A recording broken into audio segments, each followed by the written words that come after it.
Salut à tous. Donc enfin des nouvelles de la mob d'endurance. Donc sur une base de 51 promos. Donc voilà, j'ai mis pas mal de temps à ressortir des vidéos ou quoi que ce soit. Parce que fin de compte ça m'a pris pas mal de temps. La saison pourrie qu'on a fait que j'avais pas trop de temps. Et puis pas mal de boulot pour pouvoir la remettre, la reconvertir, on va dire, en endurance. Donc on va dire que c'est chose faite. Là on est J-1 avant l'endurance de l'essai, les 18 heures de mob. Donc on est la veille. Et puis donc a priori là, je fais les derniers essais. Et ça semble plutôt pas trop mal. Donc maintenant le but ça va être que ça tienne. Surtout, elle marche bien. Mais bon, la priorité, c'est qu'elle fasse les 18 heures. C'est la fiabilité avant tout. Donc voilà, je vais vous montrer un petit peu ce que j'ai refait depuis. Donc, priorité pour faire l'endurance des 18 heures, c'est d'avoir de l'éclairage. Donc, j'ai remis tout simplement un feu arrière de nitro qui sont identiques au feu de Magnum. Donc, un feu arrière de nitro avec une ampoule LED. À l'avant en éclairage, on a de la LED également qui éclaire plutôt bien. On a un deuxième optique si besoin, si des fois celui-là il claque. Bon, on verra bien. Celui-là il accepte du 12 volts en continu jusqu'à 30 continu. Donc bon, ça laisse quand même une bonne plage de fonctionnement. Donc ça c'est pas mal. Niveau éclairage, donc par contre pour alimenter, j'ai pas utilisé l'allumage parce que mine de rien c'est pas mal de complications. C'est simple dans les grandes lignes, sur le papier c'est très simple, mais sur 18 heures c'est autre chose parce que lui l'allumage fournit de l'alternatif.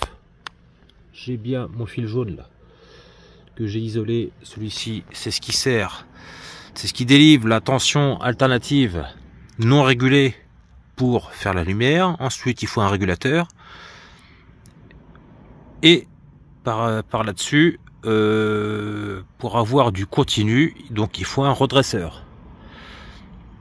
J'ai eu le matos qu'il fallait, donc des régulateurs de scout, ça marchait plus ou moins en y mettant une batterie, tout ça, et au final je l'ai fait beaucoup plus simple. Je pense que ça va être plutôt fiable. Faut pas se prendre la tête avec ça. C'est ça. Donc voilà, vous avez reconnu, c'est des chargeurs de visseuse ou ce que vous voulez. Là c'est du Bosch avec un support acheté sur Amazon je crois. Un support avec deux fils qui repartent, ce qui fait que là on met la batterie. Celle-ci je l'ai testée, donc celle-là c'est une 4 ampères. Elle tient sans problème 5 heures. On appuie, hop, on la prend, on remet une autre qui pendant ce temps-là était chargée et c'est reparti. Donc j'ai fait tout mon faisceau dans la gaine ici, hop. Donc par manque de place, il a fallu que je mette ces morceaux-là ici parce que là j'ai plus tellement de place comme il fallait. Donc là, mise sous tension du circuit. Entre deux, j'ai un fusible ici au cas où pour protéger le circuit. Donc là on est chargé, on a 20,3 et là je mets la lumière. Donc franchement, point de vue éclairage, j'ai essayé vite fait de nuit, c'est pas trop mal. Donc tout est en LED, hein. À l'arrière aussi, ampoule LED. Donc voilà, ça c'est pas mal. Ça c'est pas mal et ça fiabilise justement toutes les histoires de régulateur de tension et compagnie. Là on est vraiment sur un circuit à part du moteur. Donc là parfait. On continue.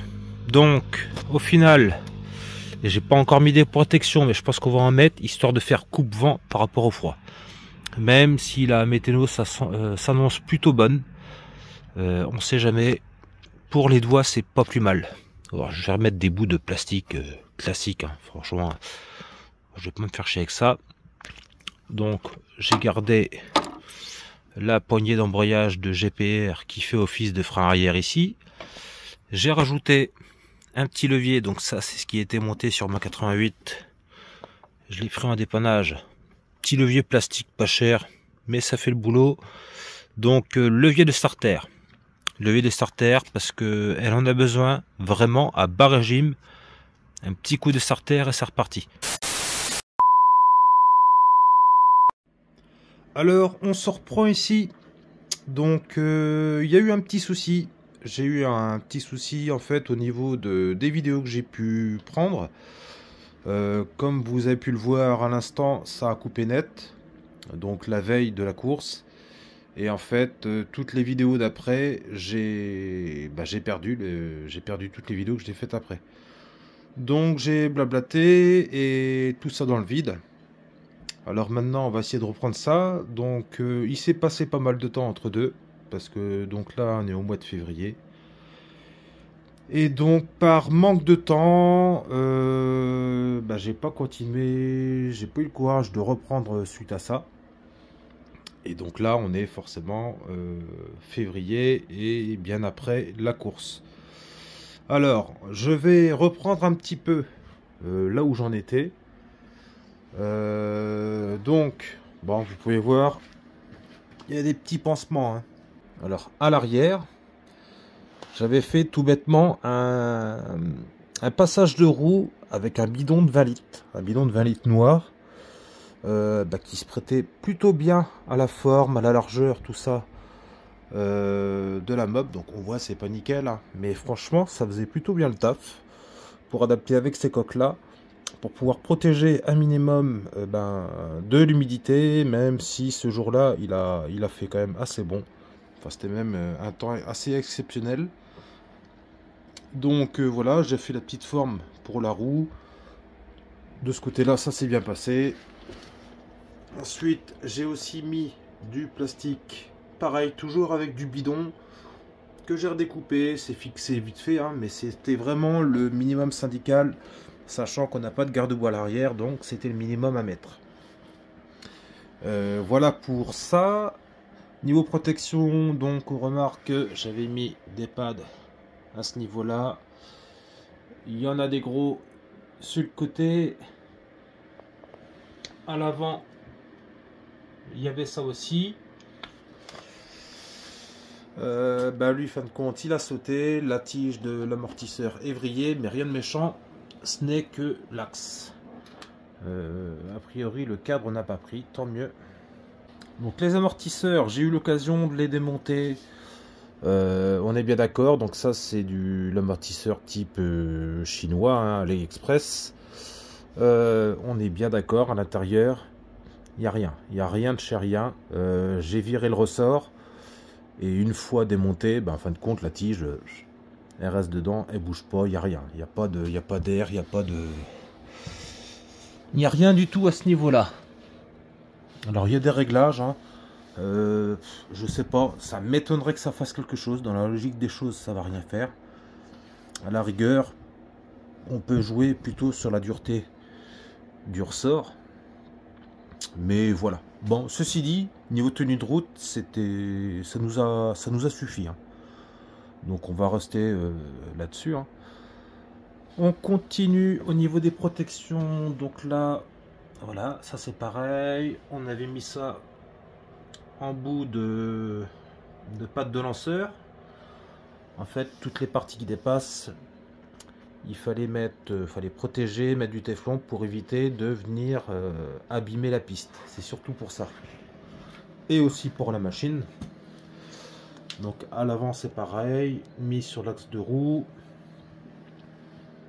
Ici, donc là on voit que l'embout de guidon, donc j'ai refixé aussi ça à l'intérieur. Ça a tenu le coup. Donc ça c'est plutôt une bonne chose. Alors là, on peut voir de magnifiques protège-mains, toujours avec du bidon de 20 litres noir. Ça coûte rien, c'était pas cher, on l'a fait au dernier moment. C'était en fait, c'est simplement pour protéger du froid, quoi. Si ça peut faire un coupe-vent, c'est toujours ça de prix. Alors on voit que ça a pris aussi, hein, mais c'est pas bien grave. Là, donc j'avais acheté des protèges, donc ça en plastique, assez modulable. Et fin de compte, ça s'adapte plutôt bien donc au poste de pilotage. C'est en plastique, mais ça a fait le taf, hein. Parce que bon, ça a bien tapé. C'est un petit peu flexible, ça peut tourner, mais c'est bon, c'est pas bien méchant. Ça protège les leviers, ça a fait le boulot, la preuve.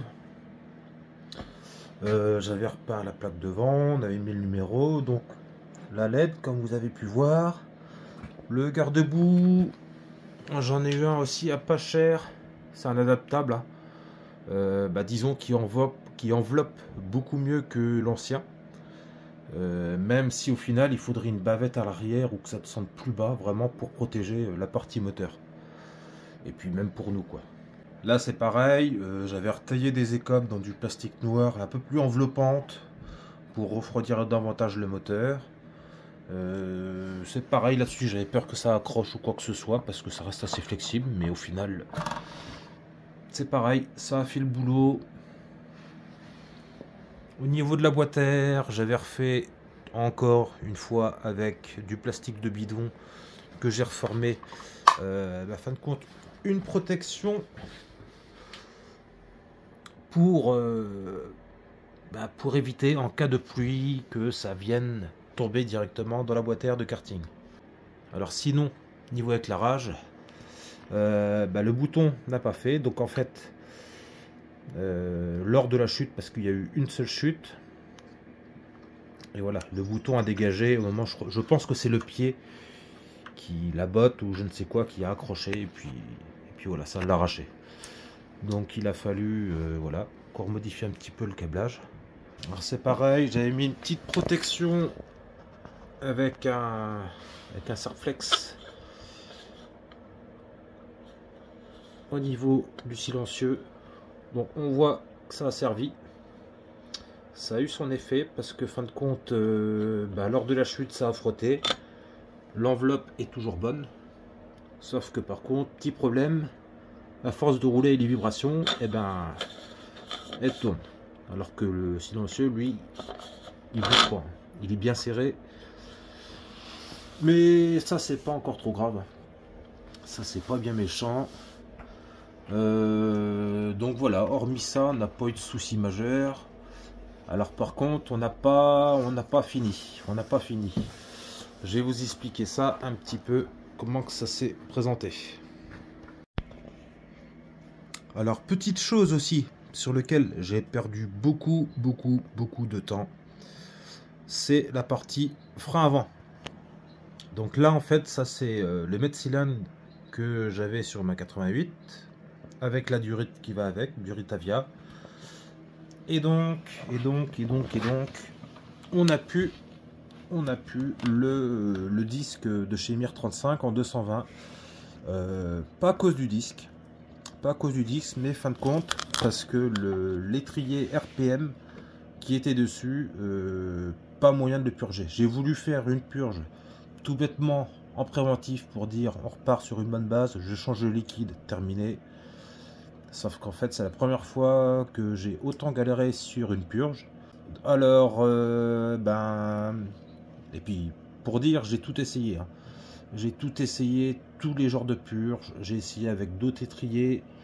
J'ai essayé avec d'autres mètres cylindres. L'étrier, non, pardon, je l'ai gardé. Parce qu'il correspondait au disque de 220 avec sa patte de départ. Et pas moyen de purger cette saloperie d'étrier RPM. Alors je ne dis pas, hein, il y en a beaucoup qui disent que ça fonctionne très bien. Moi perso déjà niveau conception, je trouve qu'ils sont très mal foutus. Des vis de purge de souvenirs, ça doit être en 6 mm. Alors ça franchement pour dire c'est déjà petit. Je trouve pas ça trop sérieux. Les filettages des vis Bancho, pas ouf non plus, faut pas faire trop de démontage avec. Enfin bref, donc impossible à purger. J'ai essayé toutes les techniques avec du liquide neuf bien sûr. J'ai tout nettoyé. J'ai aussi, dernier recours, j'ai emmené ça au mécano pro, en pro 2 roues quoi. Eux, ils ont tout un système, je sais plus, c'est en mise sous pression, je ne sais quoi. Ils n'ont jamais réussi. J'ai même essayé de purger en mettant mon mètre-cylindre Nissin de mon CR qui freine très bien. Et il n'y a pas moyen. Ça se purgeait, mais il y avait toujours beaucoup trop de garde. Il y avait toujours un point mou quelque part, comme si de l'air était emprisonné quelque part dans le circuit. Donc pour moi, c'est l'étrier qui fout le bordel. Alors, j'ai repris, j'avais un étrier donc de booster, hein, identique au Magnum, qui se monte dessus. Donc j'ai remis ça, j'ai repris mon mètre-cylindre avec la durite qu'il y avait sur le 88. Le disque, c'est le disque d'origine qu'il y avait sur le Next, donc en 180 mm 4 trous, identique au Magnum. On a remis ça et ça a fait le boulot. Ça a fait le boulot. Donc à voir à l'avenir comment on va faire. C'est dommage parce qu'on a un joli disque. Mais bon, en attendant, celui-là, il a bien fait l'affaire. Alors pour faire un petit résumé du déroulement de la journée à l'endurance. Donc on s'est installé sur place. Je pense qu'on s'était pas trop mal équipé pour pouvoir s'installer assez confortablement dans les paddocks, on va dire. Donc il y a eu les essais de midi à 14 h. Alors nous, on l'avait toujours pas essayé sur piste. On l'avait essayé vite fait sur route, mais bon, c'est pas pareil, ça n'a rien à voir. On l'a essayé sur piste. Tout le monde a pu tourner avec, donc les 6 de l'équipe. Alors le temps a été superbe, ensoleillé. La piste par contre était encore un peu fraîche. Des points verts, des points de verdure un petit peu sur la piste, hein. Mais bon, c'est pas ça qui était le plus gênant, je dirais. Nous, donc, il y avait quelques réglages à faire quand même. Niveau variation, c'était pas trop mal. Un poil, limite un poil mou, à force de rouler, ben, on sentait que ça se ramollissait un petit peu.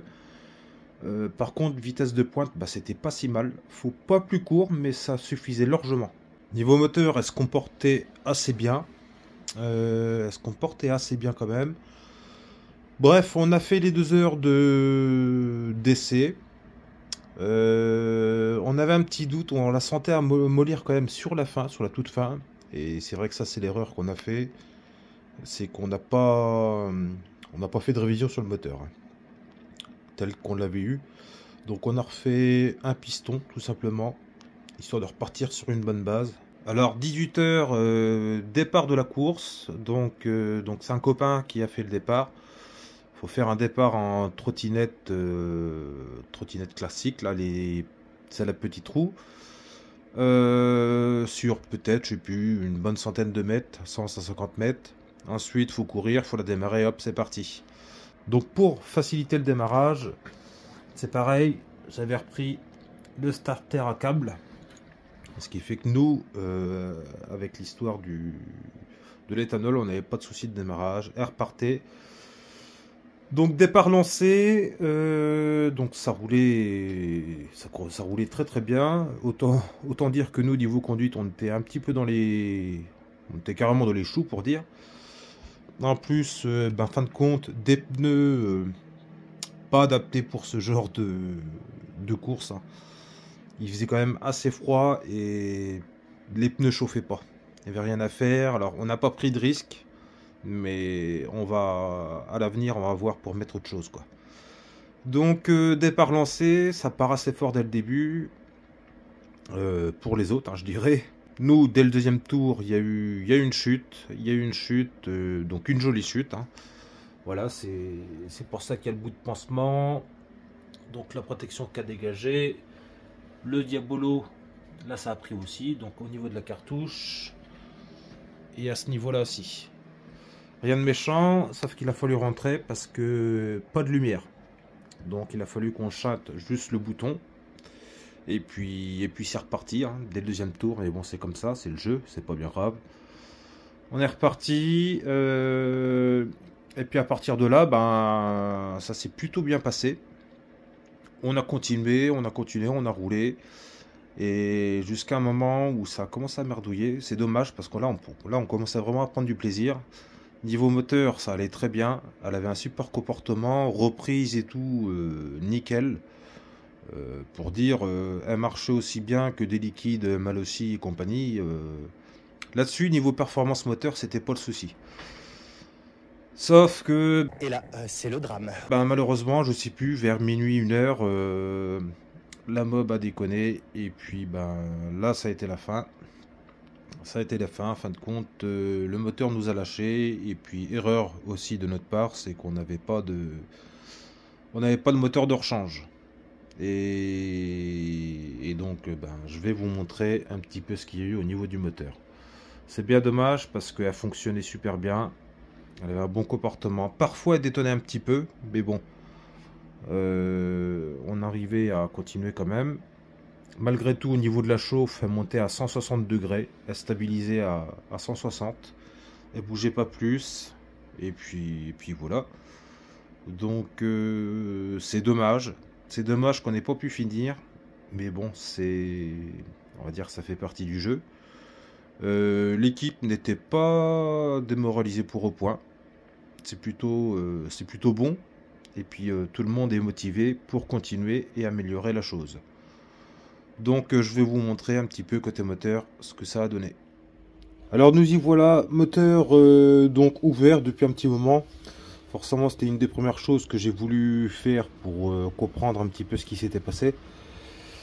Donc sans surprise. Voilà l'état de la culasse. Alors ça c'est bien dommage. Donc on voit que des morceaux se sont baladés dans le cylindre. Donc forcément il y a eu de la casse. C'est bien dommage.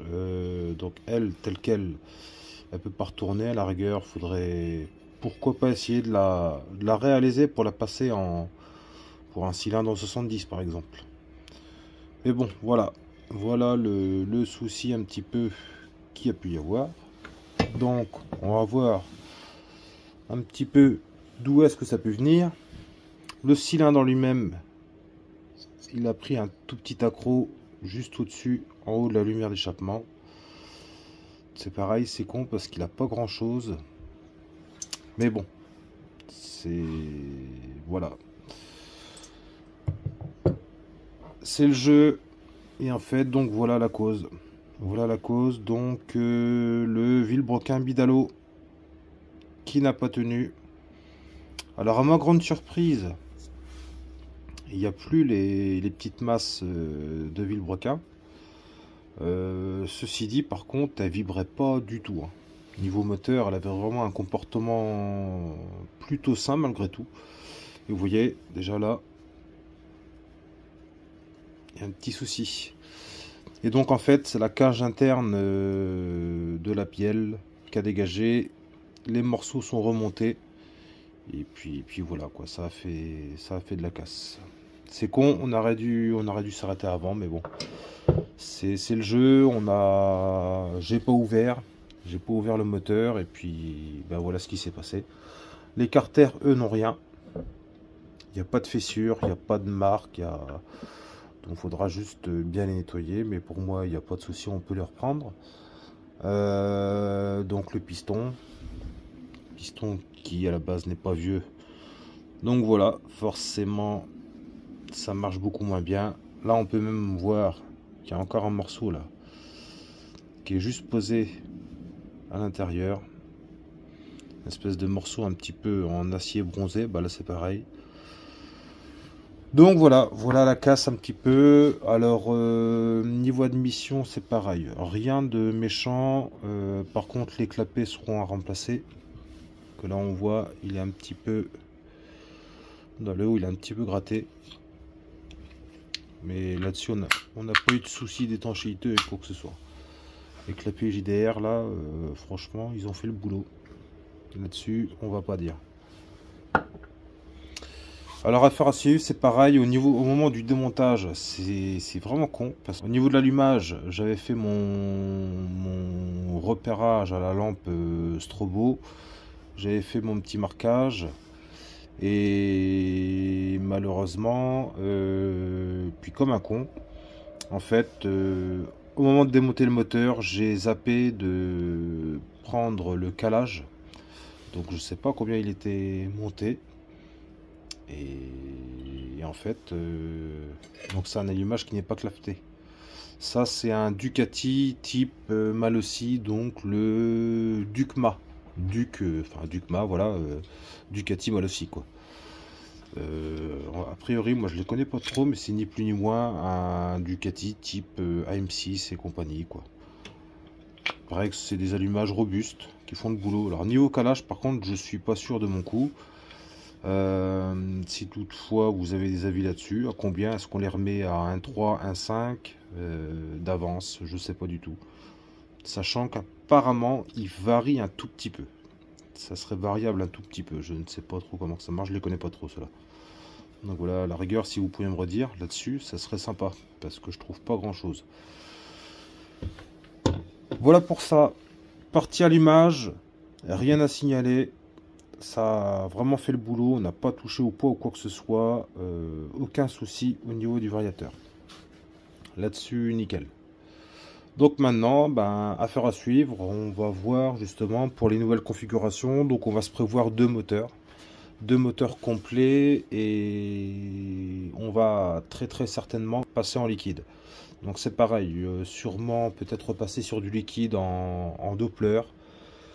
C'est peut-être le meilleur compromis, Doppler, ou peut-être Ball aussi, puis c'est un peu plus cher. À voir.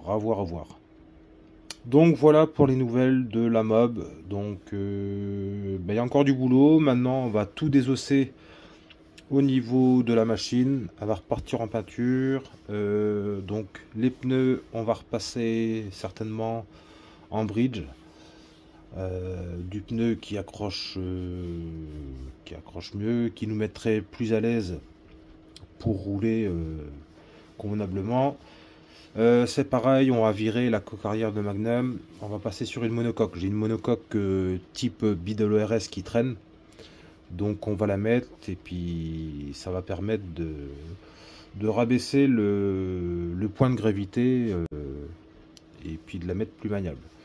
De toute façon, avec les conseils qu'on a eu, c'est ce qu'on nous a dit, il faut passer en monocoque et compagnie. Donc bon, ça tombe bien, j'en ai une, on va la mettre, et puis voilà, il y a encore donc il y a encore un peu de boulot à faire sur la machine. Voilà, donc sur ce, pour une prochaine vidéo, j'ai mis pas mal de temps à sortir celle-là. Je vais essayer de tenir un peu mieux quand même pour les autres. Et puis entre deux aussi, va falloir que je me remette dans le projet du Next en LC. Avec le moteur de nitro. Alors c'est pareil, je sais pas si vous remarquez, est-ce que c'est dû à la case du Vilebrequin, mais il y a un petit souci aussi sur le roulement. En fait, donc ça c'est du roulement, c'est du FAG c'est le rond, et donc il y a un des petits rivets de la cage qui a lâché. Je viens de m'apercevoir ça. Alors, est-ce que c'est la cause? Est-ce que c'est les conséquences? Une bonne question. Et en fait, si j'appuie dessus, à l'ongle, avec le peu d'ongle que j'ai, c'est celui-là, je pourrais le sortir, quoi. Alors bon, c'est pareil, hein. Point de vue rotation, ils sont bien, mais ils ont peut-être des erreurs aussi. Donc voilà, de toute façon, c'était à faire. On a été trop gourmand, on n'a pas pris assez le temps, et voilà ce qui se passe. Donc on va essayer de ne pas reproduire le truc. Et donc au passage, c'est pareil. Alors dites-moi ce que vous en pensez du nouveau cylindre liquide Doppler. Est-ce qu'il y a des soucis dessus? Est-ce que voilà ce que vous en pensez? Sachant que nous on va pas préparer à mort le moteur, le but étant toujours de finir la course. Et niveau Vilebrequin, c'est pareil, je voudrais savoir ce que vous en pensez. Donc ça c'est le Bidalo, il me semble, qui vaut, c'est le premier prix à 150 €, quelque chose comme ça. Si je me trompe pas, c'est ça. Donc je voulais savoir, sachant qu'on va refaire deux moteurs, est-ce qu'on repart sur du Doppler, type endurance? Moi j'en ai un sur ma mob, je m'en plains pas pour de la balade. J'ai également ça sur le Next, sur le moteur R, je m'en plains pas non plus. Donc dites-moi ce que vous en pensez niveau vilebrequin, sachant qu'on n'a pas un choix énorme quand on monte en gamme sur du bas moteur à V10 quoi. Dites-moi, ça serait sympa. Et au passage, sur ce, je vous laisse avec quelques petites courtes vidéos qui nous restent. On avait de la GoPro, mais bon, de nuit, on voit rien. Par contre, niveau son, ça pourrait être pas mal que j'en récupère. Et puis voilà, je vous laisse avec ça. Allez, à plus.